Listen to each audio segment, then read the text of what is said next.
Dr. Lesch, it's a pleasure to have you on our program. Thank you for taking the time for this conversation with me.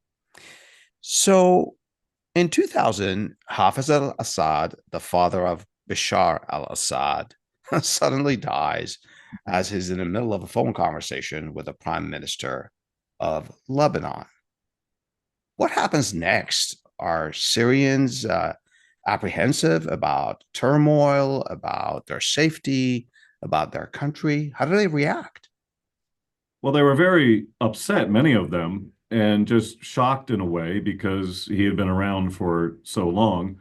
On the other hand, he had been ill for a number of years, and so it was not that much of a surprise. Oh, In fact, there was something of a race against time to prepare his second son, of course, Bashar al-Assad, for power and to succeed him before, and surround him with enough support before the father died.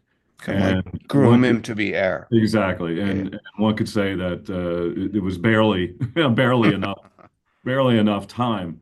But yeah, it people were, again, at the time they were upset about this only because it's what they're used to, Yeah. and such state-controlled media and propaganda and so forth. And as you know, in countries like this that are state-controlled, authoritarian countries, once one group starts grieving or celebrating, depending on what the occasion is, celebrating Bashar's first reelection or grieving over his father's death, other groups tend to form and tend to get in line because they don't want to be seen as not appropriately grieving or appropriately celebrating, because they may be seen as being, dissidents or something like that. So, part of it was genuine, and part of it, was just following along with the crowd, probably. But the inner circle had been waiting for this, especially in the military security apparatus. Yeah. They had tabbed Bashar al-Assad, of course, his older brother, who had been probably earmarked to succeed his father, had died in a car accident in 1994, and Bashar was brought back from Was that uh, a genuine car accident or was that something? Is there? everything. Yeah, I know it's a good question, Yeah. and ultimately we won't know, but everything I have heard and studied and everyone I've talked to suggests it was a real accident, and he was quite the opposite of Bashar. He drove fast cars, he was charismatic, and apparently he was driving a fast car on the way to Damascus International Airport, and there's a roundabout there that I've approached at the same time in the morning that he approached it, and there's a fog, Oh, typically. wow. And so he apparently just lost control, went into the roundabout, and tumbled over several times. So I could definitely see it as real. But the military security apparatus, again, expecting the father not to last all that long, tabbed his son. And essentially, from what I understand from talking with a number of these people, is that Mustafa Talas, the longtime defense minister under Hafez al-Assad, basically got the generals together and said, "We're getting Bashar al-Assad in power." Now, this is quite contrary to what the Constitution says, because there is a vice president. Abdul Halim Khadem was vice president. And usually, when there's a vice president, when the president dies, the vice president takes over. Yeah, yeah, yeah. But he is a Sunni Muslim, very loyal to his father, but it had been known that some of the Sunni Muslims in the regime, and of course, as you know, the Assads are Alawite, and Yeah. most of the military security apparatus and most important posts are filled by Alawites, but there were some prominent Sunnis, and he was one of them. And it was known that he did not particularly think Bashar would be suited for power, even before the father's death. So he was essentially cast aside, and he, remained as vice president until he was basically kicked out in the summer of 2005. Dr. Lesch, was Yeah. was there any discussion at this point in 2000 that, well, if Bashar, the son, becomes the next president, this is pretty much a monarchy? Was Yeah. Did anyone Yeah, discuss that or no? I mean, this the is the Middle East and no one really. yeah, exactly. What was it?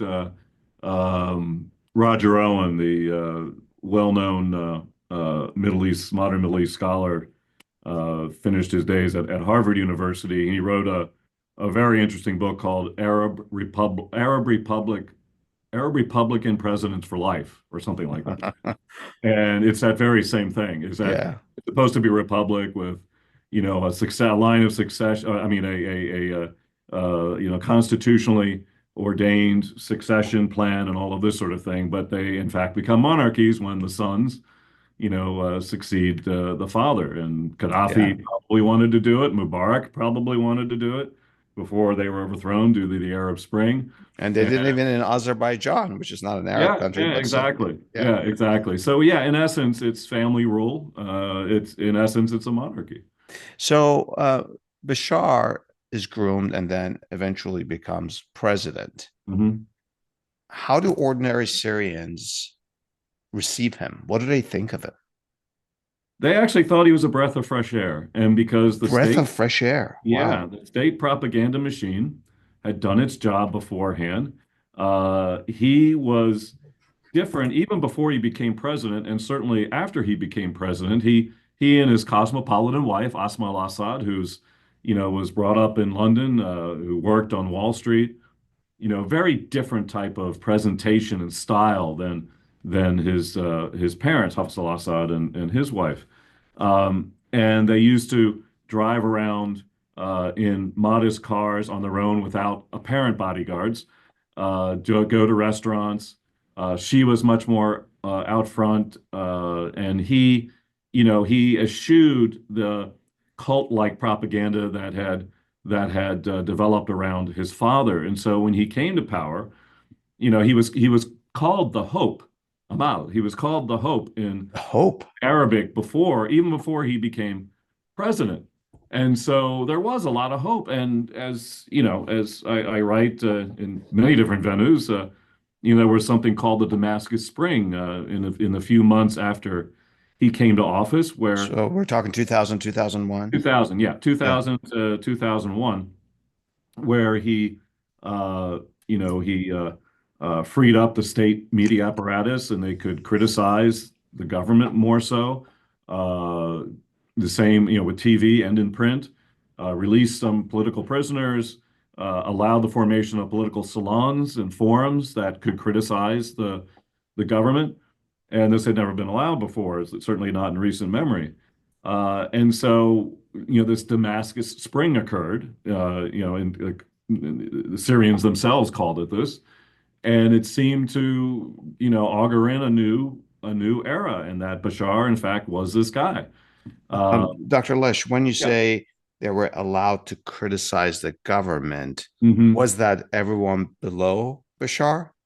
Yes. Yeah. Okay. Yeah. Yeah. Yeah. That's Yeah, that was a line too far even for him, I think. yeah. You see But that of in course, many Middle Eastern countries. For example, in Jordan, you can criticize sure. the government, but you cannot criticize the Correct. Hashemite family. I Correct. see. I Exactly. see. Exactly. Same sort of thing. So it was to a point. But even in his inaugural speech, when he accepted the presidency, without naming his father, but he said previous economic policies and previous, reform efforts had failed and so forth. So he actually deigned to criticize his father indirectly. Wow. So Okay. all of these things, and plus, he liked the toys of the West, in terms of computers. He was head of the Syrian Computer Society. They, like Al Gore, I guess he claimed to bring internet to Syria. He liked Western music. Of course, he was studying, basically getting board certified in ophthalmology in the Western Eye Hospital in London when his brother died, and when Bashar was called back. So he loved. I remember the first time I met him after the niceties, and I explained what I was doing, writing the biography, The New Lion of Damascus, that came out in 2005. And I first met him in the summer of 2004. And I said, Mr. President, the worst thing you ever did upon becoming president is that you made it known that you like Phil Collins music and Electric Light Orchestra. And first he looked at me. Yeah, he looked at me. It's like, this is the guy we're bringing in allow in to interview me and everything. But I explained it to him, and he understood is that he created this impression that he was this reformist, pro-West leader that was going to change Syria simply because he liked Western music and liked computers and stuff like that, and latest Western photography equipment. The thing that what they didn't understand, and something again I've written about quite frequently, is that he was a child of the Arab-Israeli conflict. He was a child of the tumult in Lebanon. He was a child of the superpower Cold War. And most importantly, he was a child of Hafez al-Assad. Yeah. These were the things that really framed and guided his perception of the world and the way he, viewed power and all of these things, and the nature of threat, rather than spending a few months in London. So. That was kind of like the sheen, the veneer. Yeah, yeah. Yeah. I mean, there was something behind it. I mean, it wasn't totally just trapping. But as time went on, you could see that these other influences were as, or certainly more important than these Western proclivities toward the West that he had displayed early in his youth. How many times did you meet with him? I met with him about at least 15 times. Uh, yeah. Wow. And a lot of those meetings were 2, 3 hours long. And first to do the biography, and so he was doing this. He said, "I'll give you as much time as you want." Now, when the book was published in 2005, I thought, well, I guess I won't see him anymore. But at his suggestion, he wanted to continue to see me because at that time in 2005, if you recall, there was the U.S.-led invasion of Iraq, Yeah. and Syria was identified by the Bush administration as on the other side. It's on the wrong side of history. They said they were Hmm. allowing jihadists into Iraq and so forth. And so Syria was isolated, and I became something of an unofficial liaison between Damascus and Washington, which I did. And I met with, a number of U.S. officials during those years and, communicating thoughts, ideas, and impressions, and not, I'd say, specific policy or anything like that. But he was very, concerned about giving a good impression of Syria and himself to the West, and obviously I was seen as perhaps a vehicle for that. But yeah, these meetings, since he was so isolated, though, he had no one else to see. The only people I had to compete with were like Ahmadinejad in Iran, or perhaps the various Russian official who may come in. Yeah. So, I always got treated very well by the protocol office because there was really no one else to to bring it to. Was it always English, or did you ever switch to Arabic with him? No, it was always English. In the beginning, his English was better than my Arabic, Hmm. frankly, and he wanted to work on his English. Yeah. In the first couple of years we met, 2004, 2005, he always had this wonderful English literature professor who would be present. And just in case he couldn't think of a word in English, he would say it in Arabic to him, and he would translate it. But Wow. in the later times I met him, there was no translator or anything. His English was very good. Did you ever discuss anything, or did he bring up anything to you that was beyond country and politics? Anything that intimate that you went away and thinking, oh my God, my head is spinning. I can't believe I just Well, one heard occasion. this. One occasion, and he often talked about his family. Of course, as anybody, especially in the Arab world, you ask how your family is. They tell you about Yeah. your kids, and I tell them about my kids, and so I learned about that. He was very much a family man.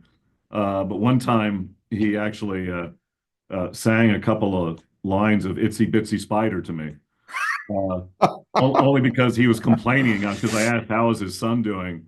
At the time, he only had one kid, Hafez. Yeah.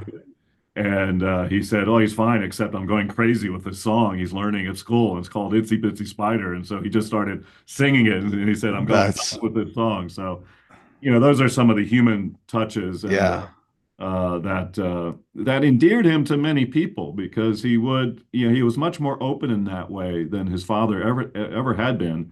Not quite like that, but yeah, yeah. at another level with the public and giving interviews and stuff like that.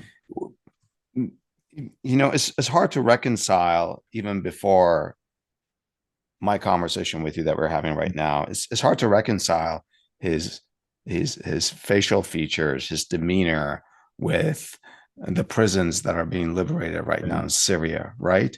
yeah. Did that ever occur to you? Did you ever think of that as like his person is probably someone that is um, I'm speculating here, Dr. Lesch, you help Mhm. me.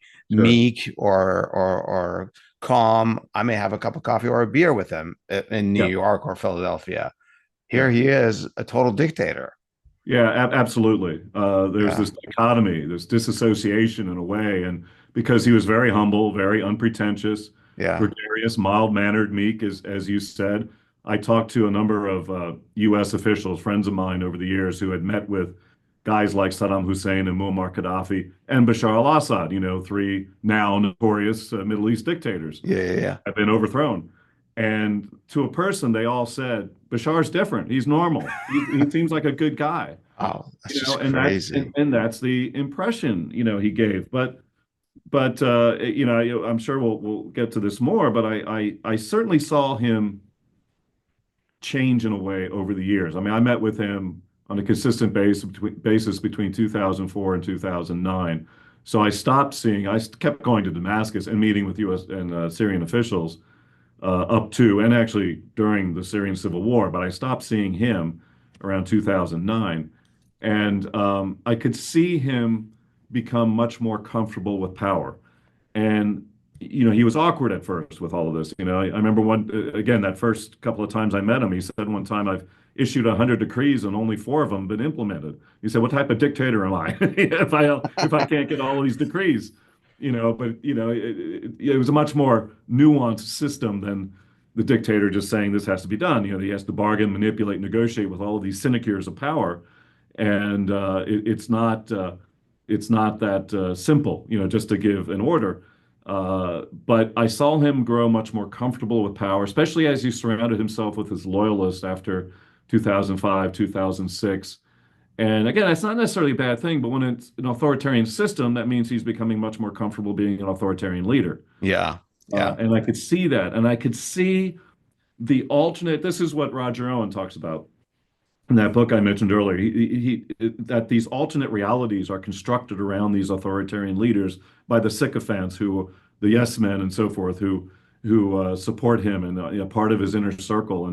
And even as professors, we get a big head when students give us these incredible, student evaluations that are totally unwarranted, are totally ridiculous. Like Dr. Lesch knows everything in the world. It's like, really? But, so we get little big heads, but when you're in a position of an authoritarian leader and these people and I've been with these people, they think of him as a savior. He's saved the country. He's going to move the country forward. And he starts hearing this over and over again. And you start to believe it. The old cliche, absolute power corrupts absolutely is a cliche yeah. for a reason. Now, he was always, again, very, unpretentious and kind and prompt, which was very different from his father. Wow. Father used to make people wait, made Kissinger wait, for hours. And that's a power play, right? Yeah, yeah, yeah, It's yeah. telling the other person I'm more important than you are. Bashar, with me and most everyone else he met, it was right on time. It was choreographed and right on time always. Dr. Lish, you used the word unpretentious several times, and I Mhm. alluded to that in sort of my assessment of him based on what I've read. Did you always meet in the presidential palace, or was it ever that you sort of met? I don't want to be silly and say a cafe. He was the president of the country, Right, but right. in less pretentious, less opulent, and normal environments. Adele, it was interesting. I was on ABC News Live, their streaming service yesterday, and right before I went on, they had this whole thing about the People's Palace, Qasr al-Shab, uh, the Wizard of Oz like palace Yeah, yeah, yeah. that sits up top Damascus, looks down Yeah. It's on Damascus. TV now all the time. Yeah, Yeah, yeah, yeah, it's on TV. It's been yeah. sacked and all that sort of stuff. And they were saying this is how he lived and all this sort of thing. And I came on, and I said, they probably didn't like this, but I said, no, wasn't really the case. He hardly spent any Oh, time in that palace. seriously? Oh, it was for official functions. I went there twice to meet with him only because he had just met one time with Ahmadinejad just before me, and I forget the other person, but it was he was already there, and so they drove me up. All the other times, or most of the other times, were in his quite modest Rauda office building in the part of town of Damascus called Rauda, which was just like a 3, 4 story, very modest looking building. Oh, And he lived, for the most part, in a similar building close by, to the point where, you look out the windows. I remember Osman al-Assad saying, I look out the windows and I'd see the neighbors next door, in a similar 3, 4 story building. And again, that's part of what endeared him, it's certainly the beginning and yeah. through his first 10 years, really, to a lot of Syrians, and his father was very modest too. I In see. fact, when I was interviewing Bashar for the biography, um, he allowed me to meet with his teachers and uh, freely and openly. Um, and they told me that, oh, he failed math, or he was a troublemaker in this and had to be switched to another school. So in other words, they weren't afraid to show this side of him, that he wasn't a straight A student Yeah. and so forth. And the teachers felt okay telling me that. And it always, brings me in contrast to, remember Saddam Hussein's son, Uday and Qusay, who had their bodyguards threaten the teachers, to give them Yeah, A's. yeah, So it was very, very different, very, very different family type structure than what I understand many other dictator type families to be. with Bashar himself, were you at liberty to ask him whatever you want? Were there topics that were just Um, not only allowed? almost everything was allowed except perhaps you know um, something having to do with military strategic uh, uh, implications. Um, That's a very wide latitude. it's very wide. Now, I Yeah. asked him. I saw him shortly after former Lebanese Prime Minister Rafiq Hariri was assassinated in February Mhm. 2005, and it was, as you recall, it was blamed on Syria at the time, Yeah, yeah, Bashar yeah, al-Assad. yeah. And I met with him about a month later uh, in order to cover this for the biography that was coming out. And I sat down. I said, "Did you kill him? Did you have?" I didn't say, Wow. "Did you have him ordered killed?" And he goes, "No." I wanted to see his reaction. Did he look me in the eye? That whole thing, and he did. I have my own theory on that, on what happened there, but so everything was pretty much, and we had a nice rapport in that regard, and I would challenge him on some things. We may get to this or not, but in 2007, November, I arrived in Damascus. As I said earlier, I usually was welcomed with a car on the airport, tarmac, and then driven to the VIP room, and they took care of my passport and all that, and whisked right through. So it was all very nice. That was very Yeah, cool. yeah. On occasion, I had to go through customs if the protocol office was busy with somebody else. So this time in November 2007, I went, and no one met me. I said, "Oh, that's okay. I'll go through customs," and it's usually not very crowded anyway. I went in and I was stopped, and they said I was on a blacklist. This is A someone who's meeting with blacklist. the president. Yeah, Yeah, a blacklist, which it's not something you want to be on when you go to Syria. yeah. And so I was brought to a room with no windows. I knew what was going to happen. And a colonel, there were some military guys. A colonel comes in and for 3 hours interrogated me and said, "What are you doing in the country?" You know how it works when they interrogate. They ask you the same question about 50 different ways to try to see if you're consistent Which with is your. strange because you're meeting with their president. I'm meeting with the president the next morning. Meeting with Bashar. I told him I am here meeting with your president the next morning. And he twirled the gun one time in front of me, like Russian roulette, trying to Yeah, yeah, intimidate yeah, me. I didn't really fear, for my life or getting tortured. I thought they just might put me on the next plane out wherever. yeah. But for 3 hours this went on. Finally, I convinced him to call the office of the president, and he called the office of the president, and it was almost worth the 3 hours of interrogation to see his mouth drop wide open and go, "Oh my God, what have I done?" And then he turns toward me, he comes over, he says, "I'm so sorry. They said you've written a book this about the president and that you are meeting with him tomorrow. I'm so sorry," and all that. And he said, "Can I have your autograph?" Believe this?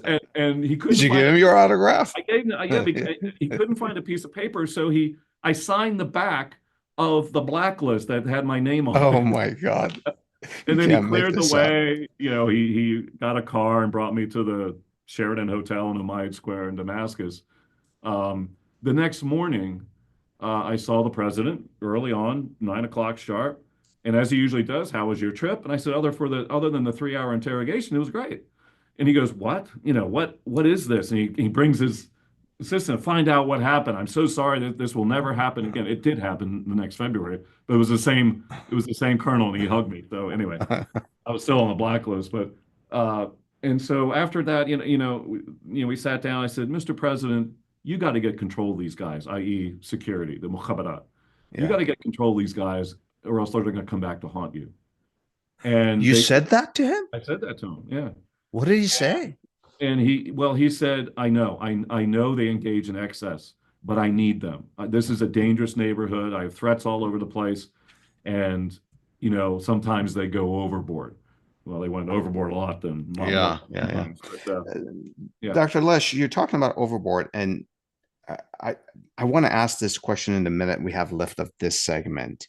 okay. Uh, for me and our audience, please repeat the word for hope in Arabic. Amal, Amal. So when does Amal, this period of love affair and hope with Mm. Bashar, end? Was there an event after 2000 somewhere? I don't know, pick a date. You're going to tell me that they say, oh, our hope was in vain. They realized that this is not turning out to be the Amal that they thought it would be. All right. Well, I'll give you two answers. One, for me personally, was that time I was with him in the 2007 election. When did I tell you that? No, no, please Okay. do. I'm getting my interviews mixed up. I'm so sorry. Well, he got reelected to his second 7 year term, presidential terms in Syria, 7 years in 2007 in June, and I was with him in his office building when he received the news that he had garnered 97% of the vote. Woo, Yeah, landslide. seriously. Yeah, Now, as you know, it's a sham election. of There's course. one person running. It's a yes/no ballot referendum. And I went to some of the polling places the night before, and there's no privacy. You have to do it open, and there's security all around. So it would take the intrepid voter to vote no, to tick the no. Yeah. There was pro Bashar. I think there were bands playing pro Bashar music in the polling place. So it was a total sham. And the guy I got to know when I told him, so when he was informed of that, I said, "So what do you think of that?"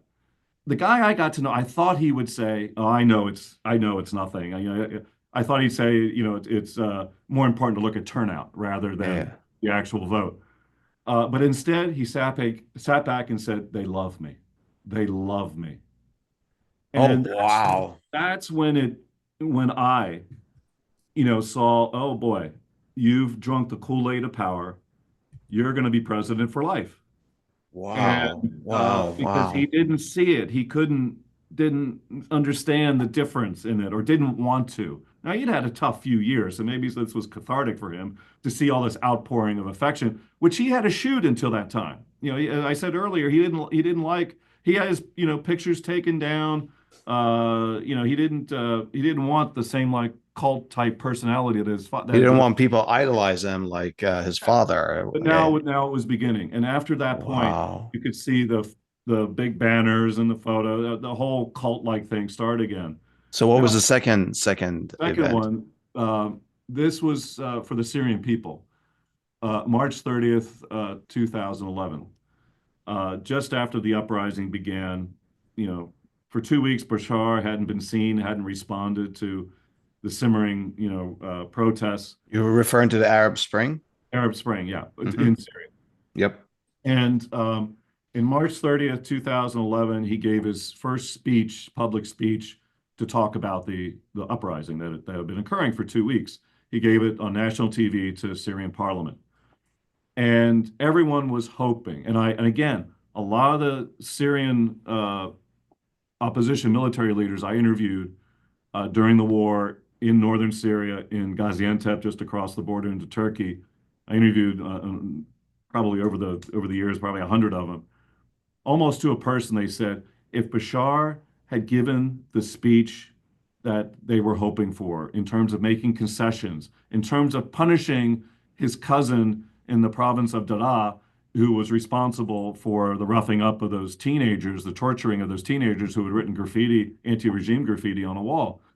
And he didn't. He gave the old, gave a speech that Hafez al-Assad would have been proud of. You Hmm. know, external influence, terrorists internally. We're strong. We're going to, not necessarily crack down on them, but we're going to be strong and we're not going to give in. So it was that type of speech. And again, to a person, these militia leaders, opposition fighters that I interviewed, they were saying when they heard that, they were done. They said he's What a never going to missed make it. opportunity for him. What a missed opportunity. What a Wow. missed Wow. opportunity. Let's take a break here. In the next segment, I'll ask Dr. Lesch about the Assad family and the Alawites, which you refer to a small minority group in Syria that ruled over the entire population. And I'll also ask him this question. Why do you think, Dr. Lesch, that Syria is known in the world for all the wrong reasons? We'll be Ah, right back. okay. Dr. Lesch, the Assad family were members of the Alawite sect. Is that correct? That's correct. They're not associated. They were alloys. They were Alawites, yeah, because sometimes we hear or read about how they were affiliated. So, were there like a clan within the Alawites? Were they the leaders of the Alawites? Yeah, How does that work? they were from a leading clan. Hmm. Not all the clans got along, but they tended to coalesce because they were a minority sect, a long repressed and oppressed sect in Syria, and so only, strength through numbers could they survive. And they were usually very much the lower classes. And what you saw happen is when the French had the mandate power over Syria between World War I and World War II, they formed what was called a troupe spéciale, kind of a local militia force.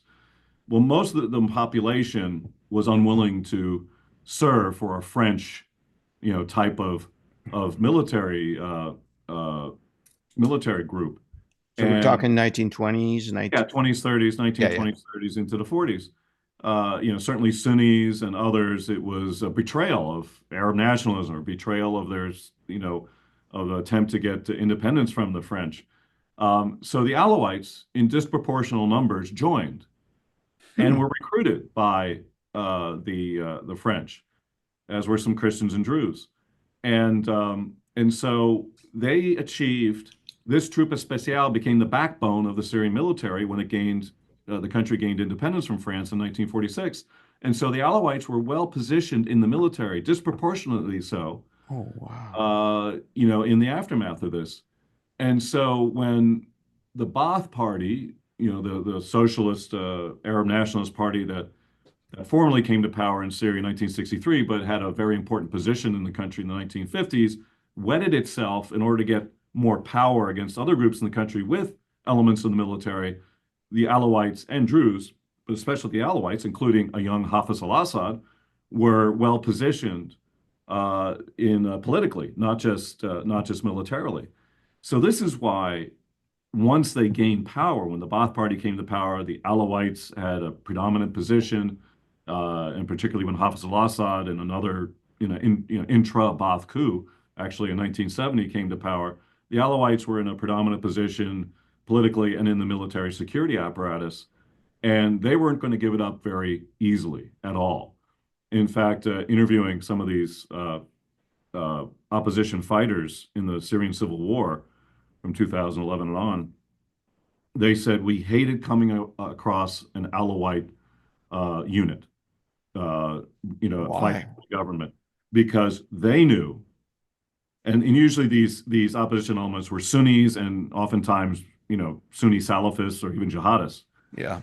The Alawite unit would know we're going to kill them all, so they would fight to the death, and so they hated fighting the Alawite, Wow.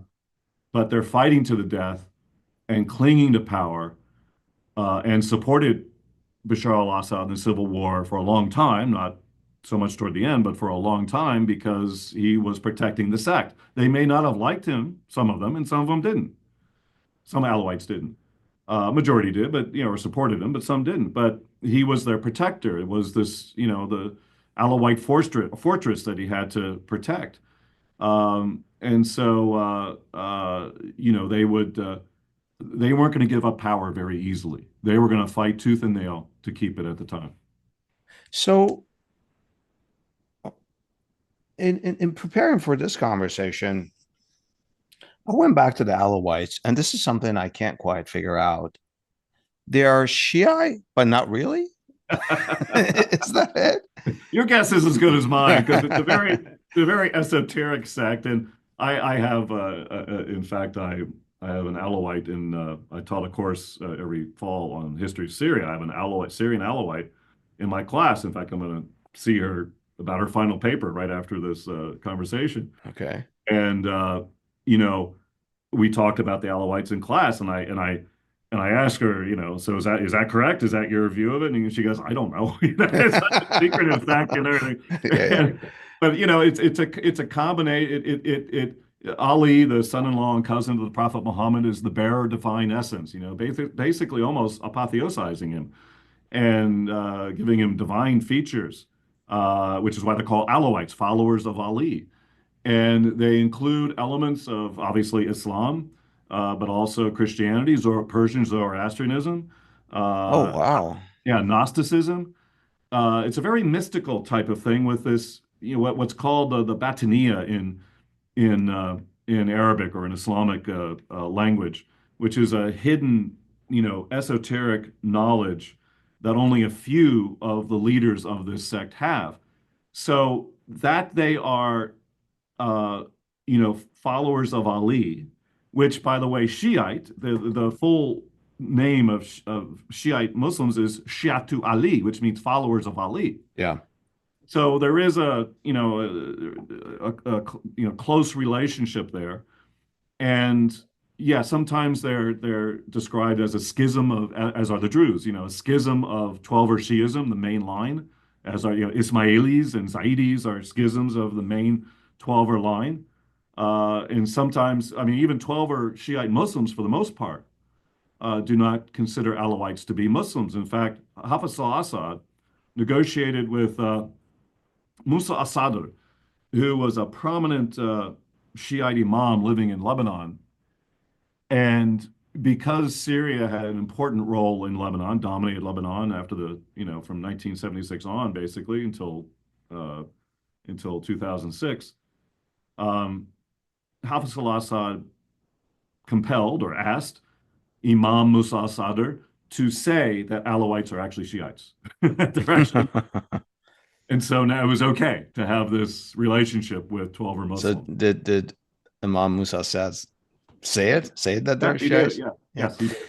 I was going to say that based on what you just described, this sort of combination or composite of Zoroastrianism and other or Christianity and almost, for lack of a better word on my part, deity of Ali, as Mhm. son-in-law of Muhammad, and that's nothing like the Shiism in Yeah. Iran. In fact, there is a sect in Iran that is, I think, illegal. Certainly is illegal. Yeah, that they thought of Ali as God, but well, that's really interesting. In fact, if you drive around Syria, Alawite dominated villages, you won't see the minarets or mosques You won't? because they don't pray in mosques. that's the Gnostic part of Aloism is this inner spiritual, uh, rather than interspiritual ideology and process and methodology, rather than the orthodox trappings of religion or Islam. So So no Friday prayer. no, no, Do they pray 5 times a day? no. Oh, wow.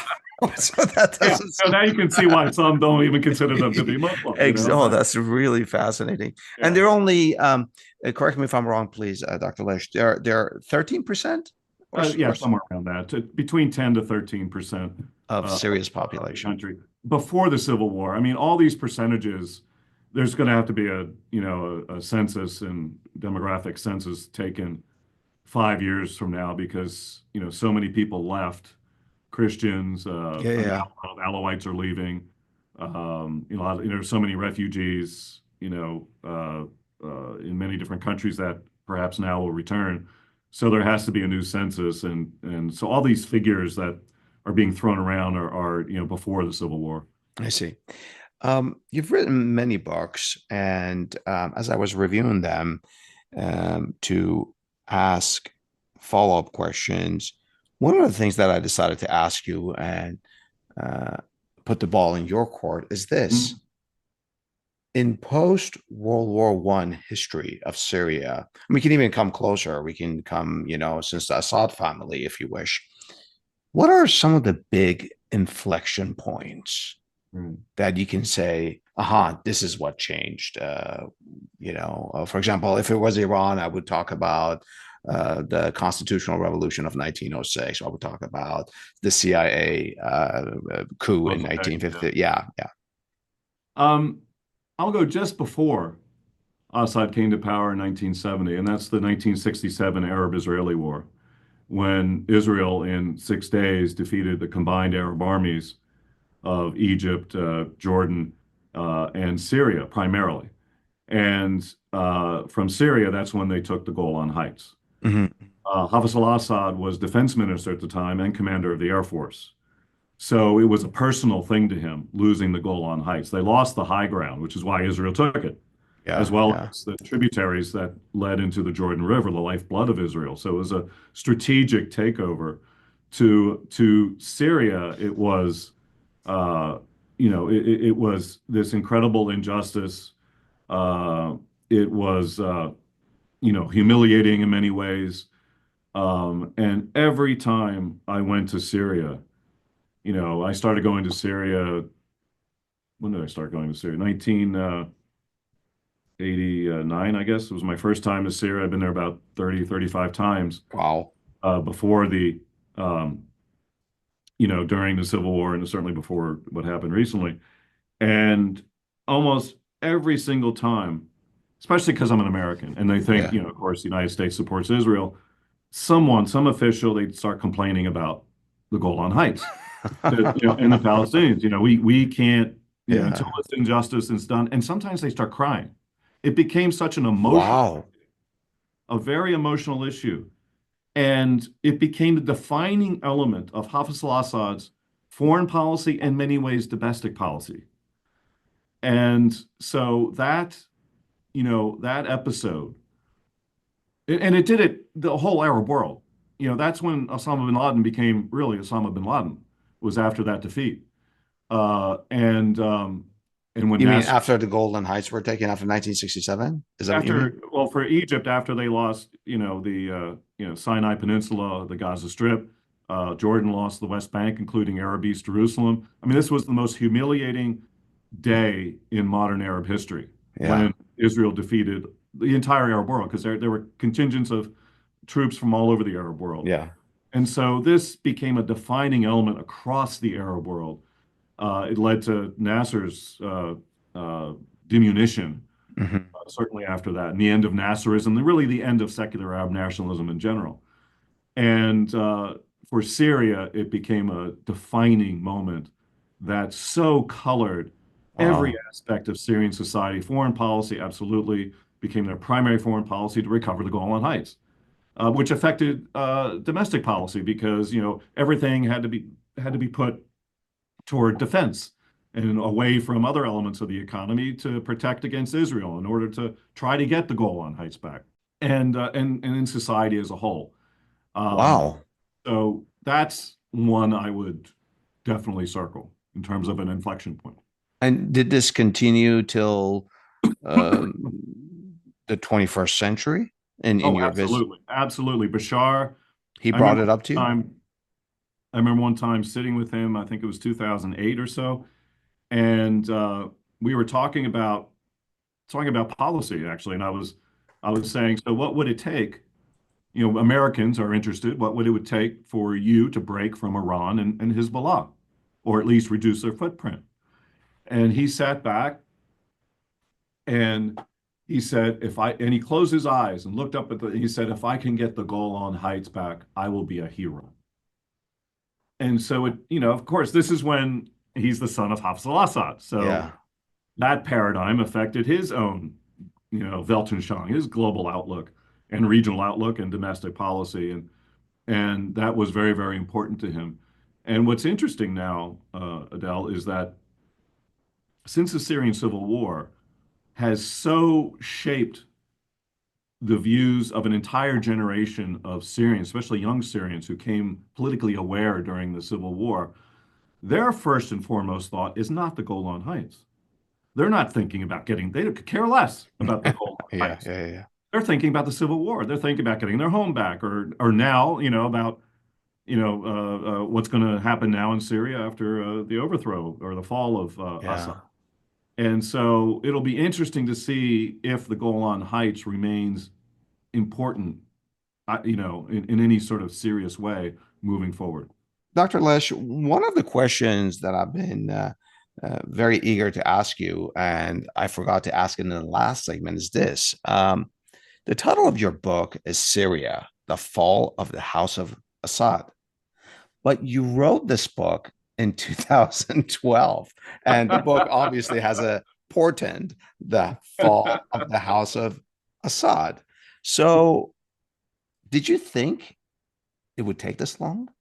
So don't I get credit for being righted even if it's No, 12 no, years later? I mean, you do yeah, get yeah. the credit, hence why No, I'm no. mentioning it here. Actually, it's an interesting and funny story. One, as you know, I mean, publishers. This was Yale University Press. Publishers have a more more say in the title of a book than the authors in many cases. And they Yeah, wanted in a heyday, they wanted something a little juicy, and so they came up with that. And I said, as long as you put a question mark at the end. And so yeah. at the very end, they said we can't do the question mark. And I probably should have balked at that, but it went forward without the question mark. But what's interesting is that at the end of the book, I map out different scenarios. What's the Yeah, most yeah. likely scenario to happen? And I said the most likely scenario to happen, I was the only one saying it at the time, is that Bashar al-Assad is going to remain in power for some time. And despite the title of the book, I predicted he would stay in power for some time. But I did say he had lost his legitimacy and he had lost that level of popularity that he had enjoyed, to some level the first 10 years. And so that's not nothing. And this But book comes after the March 30th, 2011 correct, speech that you were telling us about. correct, correct. And so, I could see some of the problems and writing on the wall, so to speak. But I knew that his government would be a tough nut to overthrow, as opposed to what happened in Egypt or Tunisia or Libya during the Arab Spring, Yeah, because it was allied. These were allies, and they were going to hang together, sink or swim together. yeah, yeah, And he had supporters on the outside that was already known. I mean, Iran and Hezbollah, and then Russia a little bit later, that were much more willing and able to help their ally, the Syrian government, than all the other outside powers like the U.S. or Turkey or Saudi Arabia were willing to do to help the opposition, the fragmented opposition. yeah. Did you give up after a while? They were still in power. Assad was still in power for 12 No, years. again, that's what I thought. I thought he would remain in power. I Yeah. didn't give a date when he would fall. I said, he lost his legitimacy, so I guess it could be undermined at some point. And didn't think it would happen this way and this quickly as it did. But I guess what's going to happen is people are going to see that and they're going to say they're going to get the book. They go, oh wow, he's like right on time, right on target. Then they're going to see it's 2013. The updated Yeah. edition came out in 2013. They're going to say, what's that? Just as you said, why did he write this in 2013? Well, So that's the story. you were clairvoyant, even if early. That's okay.